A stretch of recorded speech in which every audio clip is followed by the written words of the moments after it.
KPBS On Demand is supported by UC San Diego's Art Power, presenting cellist Joshua Roman, performing from his album Immunity, alongside music by J.S. Bach and more. Sunday, June 22nd at UC San Diego's Epstein Family Amphitheater. Reserve your tickets at artpower.ucsd.edu. Coming up on KPBS Roundtable, Environmental Protection Agency head Lee Zeldin visited San Diego's South Bay this week. He wanted to see firsthand the impacts of the cross-border sewage crisis in the region. We discuss his plans to address the problem and put more pressure on Mexico to find a fix.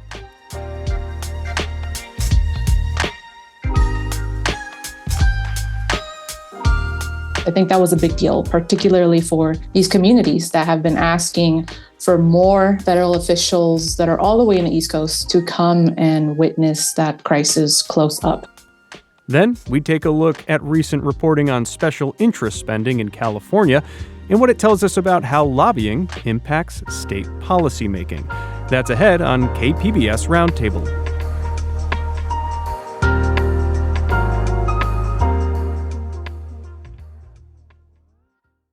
The head of the Federal Environmental Protection Agency was in town this week to see firsthand the impacts of cross-border sewage flows in San Diego's South Bay. The visit came just days after a change in leadership at the U.S. International Boundary and Water Commission. So what does it all mean for the cross-border sewage crisis and the response from the U.S. and Mexico? Here to discuss is Tammy Murga. She covers the South County for the San Diego Union-Tribune, and Axios San Diego's Andy Keats. Thank you both for joining us. Thanks a lot for having us. Thanks for having us. Before we dive in, let's briefly just set the scene here. What's the latest on what's causing the sewage flows from Mexico, and what impacts are we seeing? Tammy, I'll start with you. We've been hearing a lot lately from local residents that live and work near the Tijuana River Valley about way more sewage odors. And I think if you've been seeing a little bit of those announcements from the IBWC, there's a lot of constructions happening south of the border. And there's been some sewage spills. There's been some complications with that. But we've had a new change of the post, the IBWC, and of course, the latest with Lee Zeldin to visit and kind of give this message that they'll be doubling down on pressure to get Mexico to stop this once and for all. And again, the IBWC is the International Boundary and Water Commission.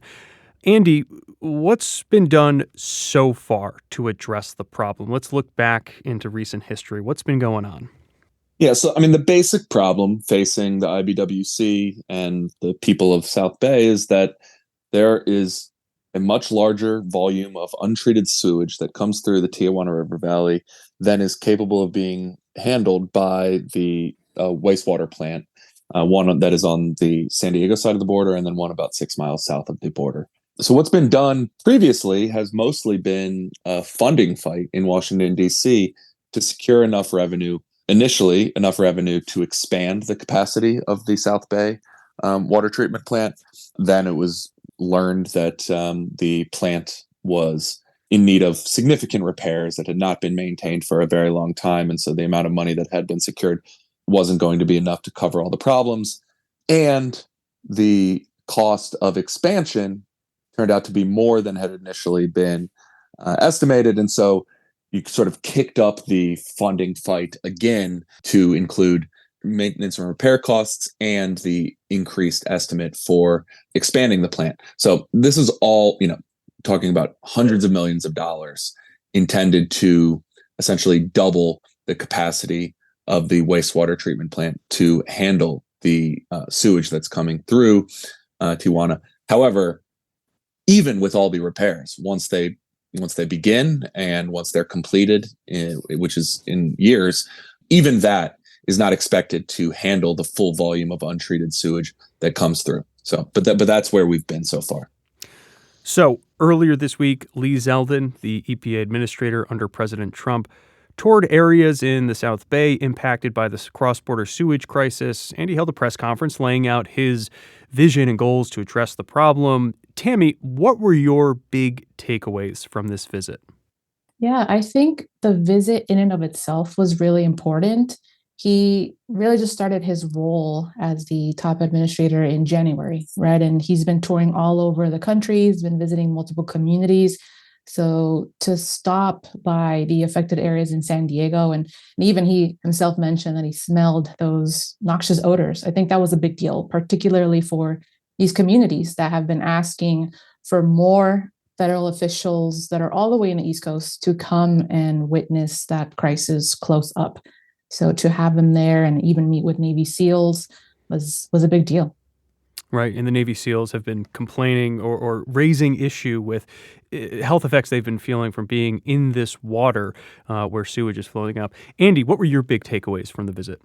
Yeah, I think Tammy's got it. I think that the other element is, if you just take a look at everything else that the administration has done and said in the last few months since it has taken office, you wouldn't be completely outside of your mind to have wondered whether we were on safe footing, that we were going to continue to pursue the infrastructure solution that had been the primary focus for everyone involved in this issue for the last few years.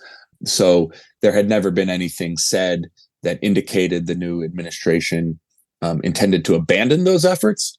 But, you know, it's a international diplomacy issue between the United States and Mexico, and that is a significant source of tension and news with this administration. So, you know, certainly just finding out that the EPA head was going to come here and basically not blow things up, I think is sort of itself a piece of news. The lack of any significant news in changing the direction of things is itself, I would say, pretty significant.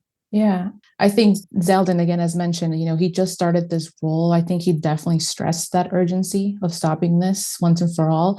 And I think there was a lot of energy with that. And I think a lot of people are waiting to see how exactly they'll deliver, if there's anything new. Yeah, right. So Zeldin's presence in itself was important, was news. Let's jump into what he had to say while he was here. So he's pressuring Mexico to, quote, fulfill its part in addressing the problem. So what is he saying here? And does he have a point that Mexico maybe hasn't put in as much effort in addressing the issue, or maybe has lacked urgency? Yeah, I mean, look, the sewage comes from the Mexico side of the border. So it is at a base level true that this is a problem that emanates in Mexico, not in the United States. The United States share of the problem is the condition of its water treatment plant here. So, you know, I think his piece of news, the sort of announcement that they decided to lean on, was that he was going to demand that the Mexican government did its part. It did its part, and the sort of form that took was that he was going to work with his counterpart there and put together a comprehensive list of all the projects necessary to solve this problem once and for all. Now, you know, what is that list going to look like? Is it going to include a bunch of new ideas that no one has ever thought of before? You know, probably not. I don't really think that anyone thinks that the issue here is like a lack of brainstorming to put together a list of projects. It's more a lack of, you know, political will and the complexity of these sort of cross-border issues. But nonetheless, I guess you could say that one of the things that he did is to squarely indicate rhetorically that this is Mexico, that Mexico needs to take a bigger role in solving this problem, and that hasn't always been the focus of any administration. Speaking in those sorts of terms. Tammy, what did you make of this list idea, and how do you think Mexico will respond? Yeah, no, I think that, you know, Andrew put it just right. It's not necessarily new, right? That we have agreements like Minute 328 that Mexico and the U.S. already committed to a few years ago. It's a list of projects. What exactly that list will include, we've yet to see. Zeldin did double down on the desire to cut down timelines. He wants projects done a lot quicker on the U.S. side and on the Mexico side. And I think Mexican officials on the same day and the night before, when meeting with Zeldin, really emphasized that they're committed to ending this just as much, and that they're collaborating with the new administrator. I think, you know, again, what that list will include, if it'll be new projects or if it's really just to tighten up, streamline these timelines for some of these projects. I think that is something that we've yet to see. Another thing too, right, as we mentioned, there was a lot of pressure, right, delivering this message of pressure and making sure that Congress members that were standing alongside him really underscored this idea that they're not really going to support investing more money, more than the $600 million that they've already invested. They're really going to wait to see their return on their investment on these projects that are already underway. But how exactly they'll keep Mexico accountable, I think that's something too that wasn't very clear, and we're going to find out. There are already some pretty contentious issues between the U.S. and Mexico, tariffs being one of them, obviously immigration being another, issues down at the border wall. How does this fit into that complicated picture of the relationship right now between the U.S. and Mexico? Yeah, Scott, I mean, I think that's a really interesting question with this whole thing. You know, the former mayor of Imperial Beach has said in the past that he believes part of the reason that this issue has not been resolved is because it has taken a back seat to other issues between the United States and Mexico. Immigration, fentanyl, weapons, now add into that tariffs, and that there has sort of just been less urgency and less interest from Washington in grappling with this issue. But he also said, he told me this, that there was a political cost to pay for being outspoken on this issue, and that political cost came from Mexico, to the point that he stopped traveling there after being critical of the Mexican government over the problem. And the Baja governor held a series of press conferences criticizing him and sort of demanding he apologize. So there's no question that this sort of gets tangled up in all of those other issues, particularly as the Trump administration enjoys, it seems, using whatever leverage he has at his disposal for each of those other issues. Where the fentanyl crisis becomes leverage for the tariff negotiations, and it's not that hard to imagine that suddenly the sewage crisis could become a leverage point in tariff negotiations as well. It's not totally clear to me how that will work itself out, but I definitely think it's not easy to detach this one thing between the U.S. and Mexico from all the other things that are ongoing right now. And Tammy, from what you can tell, how has the public responded to Zeldin's visit and his statements on addressing the crisis? Yeah, that's a great question. I think to follow up a little bit on what I mentioned earlier, there's been a lot of push to have more federal officials come visit, right? I think it was generally welcomed. I think a lot of people were very interested to see what announcement he was going to make, what new solutions potentially they could offer. There was also some level of skepticism. How would he, execute this pressure that he had been already previewing in on social media on certain statements that he's made, that was going to be the approach that he was going to take. I think it was a little bit of both. Some sense of hope that there is somebody really, here in their backyard looking at this firsthand, but also, it's sort of like a let's wait and see moment now. How will this kind of play out in our backyard? Do you think members of the public, the community in South Bay, were satisfied with what Zeldin had to say, this idea of a little more pressure on Mexico, coming up with a list of things that needs to be addressed? I think so. I think there was also a lot of, support for it. There was one point during the press conference where there was mentioned no more studies done. I think a lot of people have really doubled down on that. They're really tired of seeing more data, more studies being done. They just want this to stop. How, that is what we'll really see. But I think people really enjoyed those statements, that people just really want this to stop no matter how, or waiting more time to get more studies out of the way and just collect more data. Right, and a lot of those studies have been looking at things like, potential health impacts. Does this or does this not have any sort of impact, maybe potentially long-term, especially when it comes to the air quality and so forth? What I thought was interesting was Zeldin, said, look, I went down there, I smelled it, I'm trusting my nose, there's a problem here.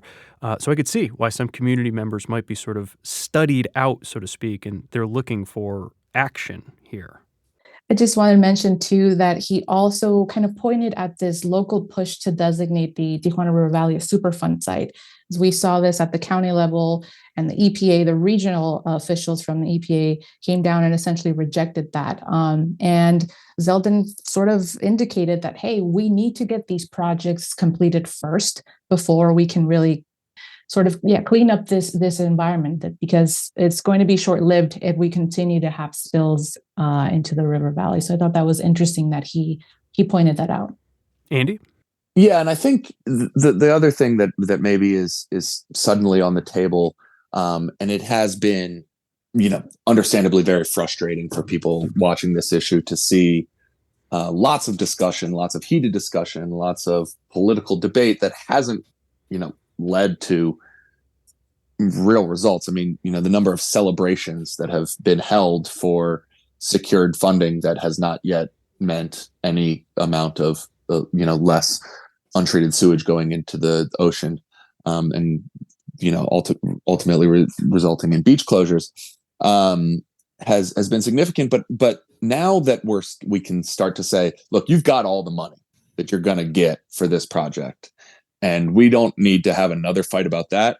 It does free up a little bit of bandwidth, I think, to talk about what comes next. And I think we did hear that from the Imperial Beach Mayor, Paloma Aguirre, in some of the comments she made this week, saying that it's time to start discussing divergence projects with what remains in the Tijuana River that won't be treated even after all of these wastewater treatment plant upgrades are made. Like out of the 100 million gallons of untreated sewage that comes through the valley every day, we're going to get to, something approaching maybe 70% of that will be treatable based on the upgrades on the San Diego side and on the Mexico side. So she started to pivot to, okay, we'll finish those projects. We should finish them faster than the current, off delayed timelines have indicated. But after that, we're going to have to do something else as well. And maybe that is related to the project list that EPA Chief Zeldin indicated. But I do think that maybe sort of we're seeing a point where, because we don't have to fight about the funding anymore, we can start to avail ourselves to the next fight. Meanwhile, amidst all of this, the Trump administration replaced the head of the U.S. International Boundary and Water Commission, or the IBWC, which runs the South Bay International Wastewater Treatment Plant and has been a key player when it comes to addressing, or trying to address, raw sewage flows from Mexico. What does this new appointment mean? Does this change the picture here? Does this complicate the picture? Tammy, I'll go to you. I think it's going to be an interesting point as well, right? Lee Zeldin is new. We have a new commissioner at the IBWC, and I think there's, for the most part, a lot of people were really happy with how Hiner sort of took on this overhaul of the commission. As we know, it wasn't just the South Bay plant; it was several other projects along the border. And we'll really see if this new commissioner can kind of pick up where Hiner left off, given so many projects that the commissioner was also trying to oversee, or not oversee, but work with Mexican officials, right? She was constantly reporting, I think almost every week, and meeting with them daily on the status of certain projects recently that were having some issues and leading to spills, and then leading to many complaints with odors. I think there's a lot that this post has to oversee and deal with and handle, not to mention oversight from the water board. I think it's going to be really interesting to see how this, if he hits the ground running per se, and kind of keep it afloat, especially with this new list, right, that we are all talking about that may soon be released. Yeah, I think also, the previous director had been, in charge during a crucial time. The commission's revelation a few years back that they had this previously unstated operations and maintenance deficit, this big problem, that there was a repair backlog that had been allowed to build up at the plant, and that, therefore they needed more money to fix those things. That was something, people were pretty upset about that when that was first revealed. that led to some difficult conversations. I talked to Representative Mike Levin, who sort of indicated that maybe his relationship with the director hadn't always been great, and then it had grown into a very productive one that he was very pleased with by the end. And so, new leadership it's sort of a familiar story whenever you have new leadership at an organization like this. They may, as Tammy said, pick up where they left off and be able to keep going, but also maybe not. So it's the previous director had simply sort of been in charge during a pivotal moment, and so it bears watching whether this new director will sort of know all the buttons to push and where all the levers to pull are as they get started. And what do you expect to see from here? I mean, we've been talking about lists. We've been talking about a little more pressure on Mexico. There's some updates as well with the San Antonio de los Buenos wastewater plant in Mexico.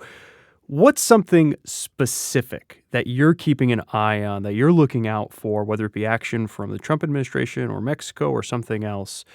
Tammy, I'll go to you.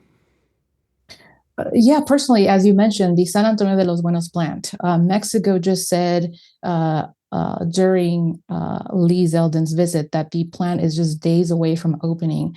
And this is a plant that has been essentially broken for years and years and has been dumping millions of gallons of wastewater, untreated wastewater every day. And that leads to most of our beach closures. So I think there's a lot of eyes on whether this plant will essentially help put an end to these beach closures, right?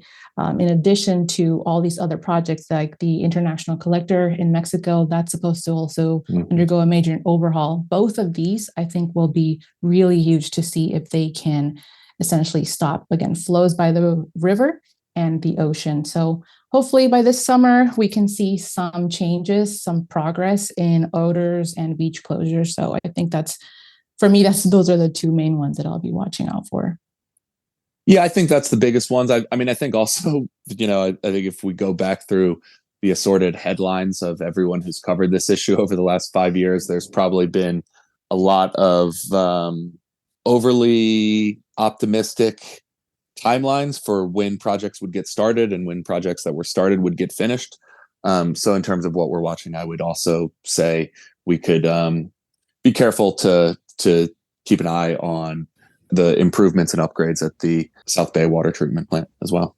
I've been speaking with San Diego Union Tribune's South County reporter Tammy Murga. Tammy, thanks for joining us. Thank you for having me. As well as Andy Keats from Axios San Diego. So glad to have you on. Thanks, Andy. I appreciate it. Up next, spending on lobbying in California jumped to a record high in 2024, surpassing $500 million. We hear more about who spent the most and why. Roundtable is back after the break.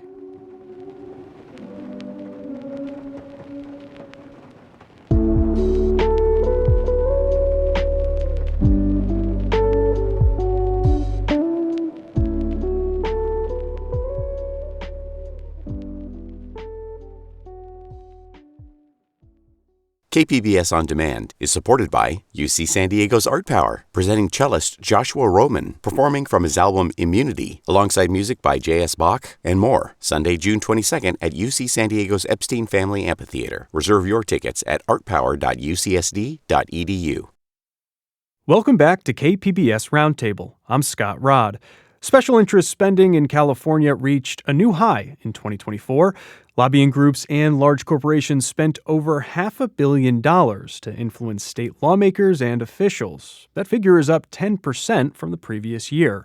The CalMatters Digital Democracy Project looked into where this money came from and its influence on state policymaking. Jeremiah Kimmelman joins me now to talk about it. He's a data reporter with CalMatters, which is a nonprofit newsroom based in Sacramento. Jeremiah, thanks for joining Roundtable. Thank you so much for having me. So $500 million, a lot of money, certainly seems like it. What did you make of that spending? Tell us about it. Yeah, it is a lot of money. Spending more than $540 million. There's no way that's not a lot of money. But some experts I talked to said That's kind of in line with what happens in American politics. If you take the national GDP and the California GDP, it's about at the same level of lobbying by that metric as the federal government. The thing is that people, when they spend $500 million, they want something for that money. That's not just free money that they're willing to give to charity. And so we tried to look at how effective were people at getting what they wanted by spending that much money. And I want to get into some of, who are the big spenders, what did they potentially get out of it? But I'll start first with when people hear special interests, when they hear lobbying, they associate it with like backroom deals or something, right? But the reality is lobbying is a part of the lawmaking and policymaking process. Like anything else, it could be done above board, on the up and up. Sometimes it can be done in a shady way. But what does lobbying look like at the state level? Like who or what is being influenced and how? That's an excellent question. If you talk to a lobbyist, they'll make sure to highlight that lobbying is allowed in the Bill of Rights. You're allowed to address the government to try and get them to fix your problems. So you're right. It's going to happen. It's part of the American political process. And just because it's happening doesn't mean that it's nefarious just by it being there. I'll say something else, that lots and lots of different types of organizations spend money to lobby, big business interests all the way down to tiny nonprofits. This year where $500 million was spent, more than 3,700 organizations spent some money to try and persuade state officials in some capacity. Now, what does that look like? It can take a bunch of different forms. There can be individual meetings with officials or regulators or legislators, but there can also be a public side to it where an organization can go and give testimony in front of the legislature or a committee or a regulator and put their position out in the public. They say, we want this because of these reasons. So there's lots of different ways that lobbying can actually happen in California. And so again, over $500 million spent on lobbying in California last year. Tell us, where did most of that money come from? Who were the big spenders? Yeah, exactly. That's the question that everyone wants to know. And it's a good one. So the major special interests that lobby the state government are the same year in and year out. And those are the oil companies that are in the state, business trade groups, and labor unions. They show up every year with millions of dollars. But every year you also see a few organizations or companies that have a regulatory fight on their hands. And sometimes they think it's existential. So a good example of this is last summer. Google was fighting two bills, one about AI regulation and another that would have required them to pay newspapers when they use their content in search results. And they didn't like either of those bills. And so they spent more money in 3 months last year than they had in total since 2005. And the reason they did that, and by the way, they got their way on both those bills, is because, if they could spend $10 million to fight two bills that would have hundreds of millions of dollars of impact, that's a good business decision. But the largest spender last year, and the largest spender most years, is the oil interest in the state. The Western States Petroleum Association is the trade group that represents a bunch of oil companies here in California. Let's take spending from the oil lobby. What were they lobbying? Sounds like you said, they're often spending lots of money year after year. Last year, what are some examples of what they were pushing for? Right. They spend money every year. And people might not think of California as a big oil producing state because maybe they think of it having a green reputation, or you listen to some of the rhetoric coming from our state politicians. But make no mistake, California produces a lot of oil. And so these groups spend money every year to fight some legislation or change regulations. Last year, at the end of the year, if you recall, in the fall, Governor Newsom called a special session just to deal with gas prices, which were higher then than they are now. And the oil companies jumped into action. And so a whole special session was formed around their industry. They spent a lot of money to have a lot of influence on the outcome of that special session. Let's jump to Google. You had mentioned them in the third quarter of last year. They dumped a bunch of money into lobbying. And you mentioned a few bills that they were lobbying on. What would those bills have done? Tell us a little bit more about that. And what was the outcome of what lawmakers ultimately voted on? Sure. Let's start with the outcome first. Google got its way on both bills. They didn't want either bill to survive, and both bills died. So one was a bill from Assemblymember Buffy Wicks that would have required Google to give money to news publishers when their content shows up on Google's search results. And this is something that's been tried in other countries like Australia and Canada. And so this was the California version. And, Google didn't want that. That would mean they have to spend money that they don't currently have to spend.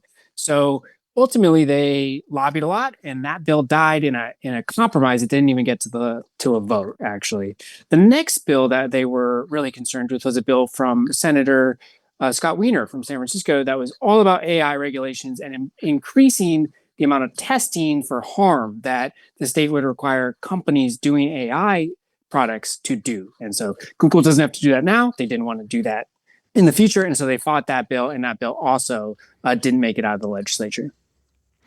Let's look big picture. How successful were companies and lobbyists at influencing legislation and policymaking? I got to start with a couple caveats here, Scott. So one thing we will not know from the state data is the exact amount of money and time spent lobbying a particular bill. All the state requires is that a company like Google or Chevron list everything that they lobbied on. They don't have to say who they met with. Specifically, they could have met with one legislative office or all 120, and we wouldn't know the difference. So it's a little hard to quantify, how much did they get their way when the disclosures are so opaque.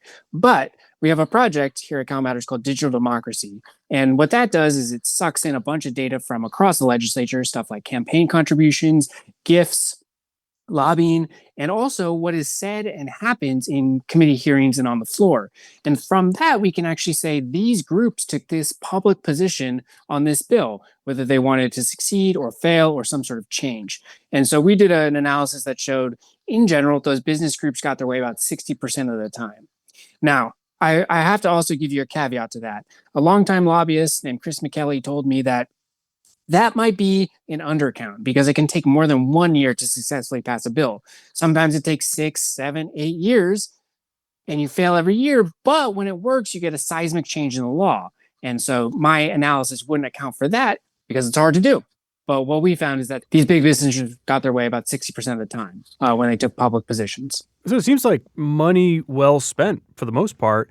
I'm curious, considering all these caveats, right, that we don't know exactly where the money is going in terms of spending on a specific bill or a lobbyist going to a specific meeting. It seems like we get kind of the big picture. Is there a push for more transparency when it comes to getting greater details, more information about specifically how this money is being spent? No, I'm not aware of any current legislation that would increase the reporting requirements for lobbying. And I haven't heard of one for the last few sessions. So I don't know whether that means we're likely to see one in the future. But as of now, I haven't heard of any efforts to increase that kind of transparency in the legislature. Let's go behind the scenes a little bit on your reporting. You had mentioned CalMatters' Digital Democracy Project. I'll say I've used this platform in my own reporting. It's excellent. It's awesome. First, just tell us a little bit about the Digital Democracy Project, what it aims to do, and essentially what it offers to the public. Sure. Well, first of all, thank you for the kind words, and I'm glad it's useful for you. We think it's really useful too. What it does is it tries to make the legislature less opaque.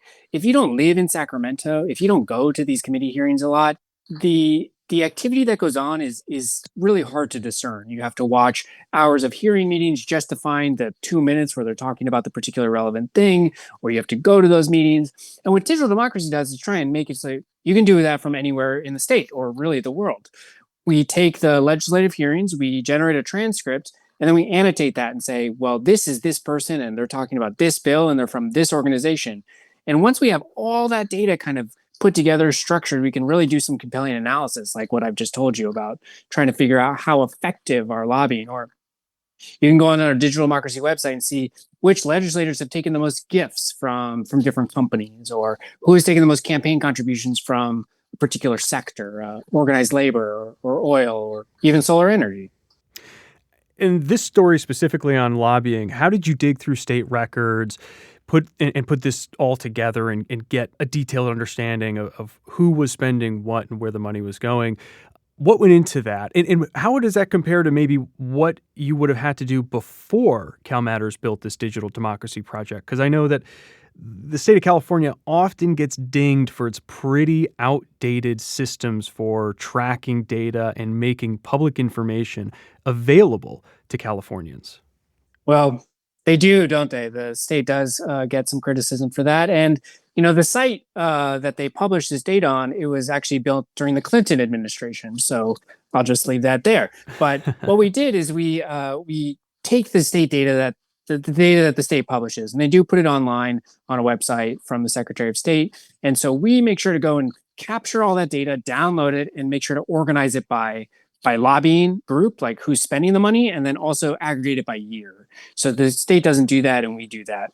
And from that, we're able to draw some trends and some comparisons. That's why I'm able to tell you, I know every year the oil interests are one of the top 3 spenders going back to 2005. And for folks wanting to see how their representatives may be impacted by lobbying, folks here in San Diego maybe want to see how their assembly member or senator may be, impacted by lobbying. Is there a way that they could do that, even just to get a general sense of how this may be influencing their decision making? Unfortunately, that's really difficult because of the lack of disclosure that I was talking about earlier. The state doesn't really require any sort of disclosure of that. So the best we can do is say, well, this legislator is on this committee, and this bill went before them, and they voted in this way, and that is either for or against this particular organization. And then what digital democracy can also do is say, oh, by the way, that organization has given this legislator X amount of dollars over the last 10 years or whatever it might be. So that's kind of the way that we draw these inferences. But unfortunately, with current state disclosures, you can't really get as granular as we would like. Yeah, it sounds like certainly with the elected officials, but perhaps organizations or companies based in San Diego. I know, for example, SDG&E, the utility company down here, there may be a way to look at perhaps their lobbying efforts on certain issues. Is that right? Absolutely. Lobbying about state policies in Sacramento, it might feel far away from your listeners in San Diego and Southern California. But what happens up here in Sacramento can have really big impacts on people's lives all across the state.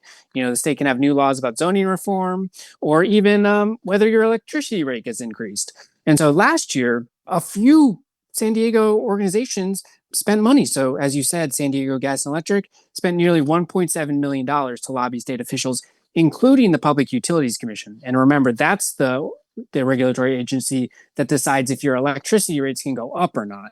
So they were lobbying them. But it's also important to note that the city of San Diego and the county of San Diego both spent millions of dollars to lobby the state government as well. And you might say, well, why is a government lobbying another government?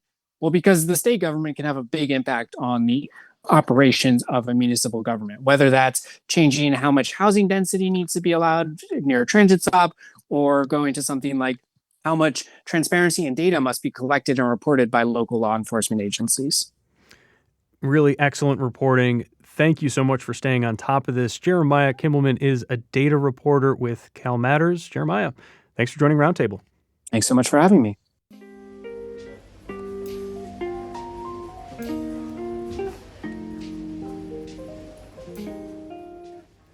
Coming up next, our roundup of other stories from the week that's ahead on Roundtable.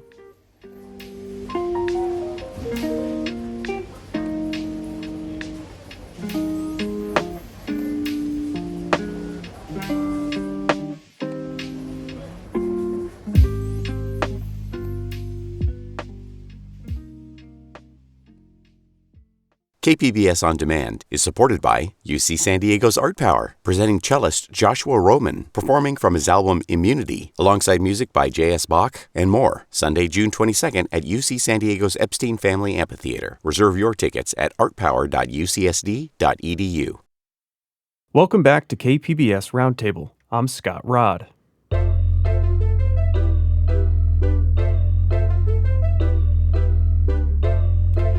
It's time now for our roundup of other stories from this week's news. Joining me is KPBS producer Andrew Bracken. Hey, Andrew. Hey, Scott. How's it going? Pretty good. How are you? Pretty good. Ready for the weekend? Yeah, me too. I'll start things off this week. There was a story in Politico, and it is about an interest group that's lobbying Governor Gavin Newsom in a pretty novel way. I haven't heard of this before. They are trying to push him on a certain issue by advertising on his podcast. Now, we've talked about Newsom's podcast before. It's called This is Gavin Newsom, and he has on a rotating cast of characters, so to speak, from Charlie Kirk to Steve Bannon to Ezra Klein and many, many others. He's been putting in a lot of work on this podcast. He seems to be doing it every week and sometimes, I think, multiple times a week. I've listened to it a few times. I haven't heard anything like this when listening to it, but apparently it's the Child Care Providers United, which is currently in contract talks with the administration, with the state, in terms of basically how much they get paid. So they're playing 2 audio spots that will run during all episodes, during the breaks on these episodes.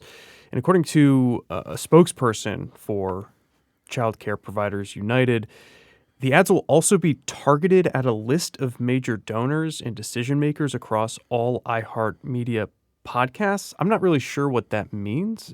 I know you can target things pretty specifically in advertising. I don't know if they know how to pinpoint a specific person or donor. I think marketing's getting pretty exacting with things like newsletters and podcasts are kind of integrating to that. Yeah, a little bit. I think that's right. Yeah, and I think with the amount of data that's out there on us, like they can probably figure out exactly where you are at any moment and make sure they get their message to you. What did you think of this? I mean, you just spoke with Jeremiah from Cal Matters about lobbying and all the different ways that kind of works, and this seems like a kind of a new angle, like you said, kind of working into this podcast space. And I think you've made the point while the governor is producing all this content on his podcast, he's not really doing interviews with reporters, right? And the kind of he's controlling his message in this kind of space, don't you think? He's trying to, yeah. And I say trying to because, I mean, if you listen to some of these podcasts, especially with some of the conservative voices, conservative activists really who come on, they're like Charlie Kirk. Like Charlie Kirk, like Steve Bannon, who come on, they're ready to deliver a message. And in the ones that I listen to, they seem to have kind of a field day and just sort of took control of the conversation and allowed it to go wherever they wished. And it seemed like got a lot of publicity and attention out of those podcasts. I did listen to the ad because on that story, you can actually listen directly to the ad. Again, sort of like a weird reverse engineering of lobbying there. It's kind of, we'll see where that goes, but I haven't heard of that before. Yeah, me neither. I'm curious how much money they put into those spots. Before we move on, what do you think Newsom's podcast rating is on Apple? I'm going to go 3 stars, 2 stars. I don't know. 2.9. Okay. Yeah, he'll get there. Gavin will get to 3 stars soon enough. All right. Well, what about you? What are you reading? Well, I mean, we've been talking a lot about the state of California, and there's been, I have a couple stories on that. People in California can now buy generic Narcan. That's the anti-overdose medication. It's a generic version that the state has offered for sale. I think they introduced it last year, but now they have a way you can buy it online, and it's cheaper than a lot of places, other pharmacies, things like that. This is a big issue, as we've seen overdose deaths over the last half decade or so, really impacted by the rise of fentanyl. I think the highest number, reached nearly 108,000 overdose deaths in the U.S. in 2022. That number started to come down, and I think, some point to increasing the access to things like Narcan. And this is, a statewide effort now to kind of make it more accessible. And it's offered in a spray, and you can get 2 doses for $24, which seems to be, about half the price of other places. There is actually a website where you can go and put in orders for that. That's calrxnaloxone.com, Naloxone. I think this is great that they're making it more available. More accessible. Making it more accessible, cheaper. It'd be great if they were available in stores. But hey, if you can go online and order it, I think that's great too. I think it's good for anyone to carry Narcan. I think this is something where, unfortunately, we're in a reality where it's not out of the realm of possibility that in your day-to-day life, at some point, you may come across someone who needs to receive Narcan. It's a sad reality, but better to be prepared than not. And it's sort of a miracle product in a way that it counteracts an opioid overdose. And I think it's great that they're making it more available. We got time for one last story. I'll leave it to you. Another California-related story. I think we've been been overwhelmed by negative economic news. We'll just say that recently, right? With tariffs, with a lot of uncertainty. I'm hearing the word recession thrown around a lot. And this is a story I found in the LA Times that California just became the fourth largest economy. This is from the LA Times, Hannah Fry and Clara Harder, and it just looked at data from the IMF and the U.S. Bureau of Economic Analysis, released California's nominal GDP, and it overtook Japan. IMF, International Monetary Fund. Yeah. And so, it's good for California. We have a lot of different industries. I think, first thing I think of is high tech, and I think that's like a big driver. California agriculture is huge, right? I think Newsom attributed it to those as well as like manufacturing. Like there's just a lot in California. I don't know. It's nice to get a little like more positive news on the economy. That said, the story did note there's attributing factors, and we'll see what happens and how the tariffs will impact California. Yeah, and I think everyday people, when they see news like this, maybe they feel heartened or reassured by it, but a lot of people are also struggling. So they may see, okay, the state as a whole, its economy is doing well, but what does that mean for me? Yeah, how does that... What does it mean for everyday people? A lot of people are still struggling, especially with a lot of recent uncertainty over, as you mentioned, tariffs. The stock market has been, suffering. There's a lot of uncertainty in the economy more broadly. And on that, Newsom last week or so announced a lawsuit against the Trump administration, arguing for those tariffs not to go into effect. So we'll see where it goes. Yeah, for sure. I've been speaking with KPBS's Andrew Bracken. Thanks, Andrew. Thank you, Scott.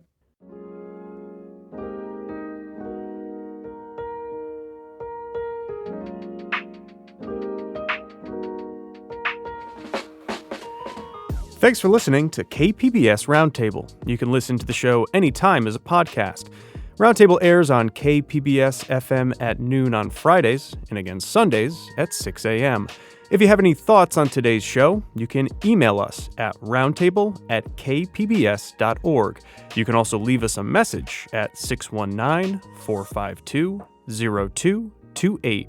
Roundtable's technical producer this week was Brandon Trufa. The show was produced by Andrew Bracken. Brooke Ruth is Roundtable's senior producer. Supervising audio producer is Quinn Owen. And I'm Scott Rod. Have a great weekend.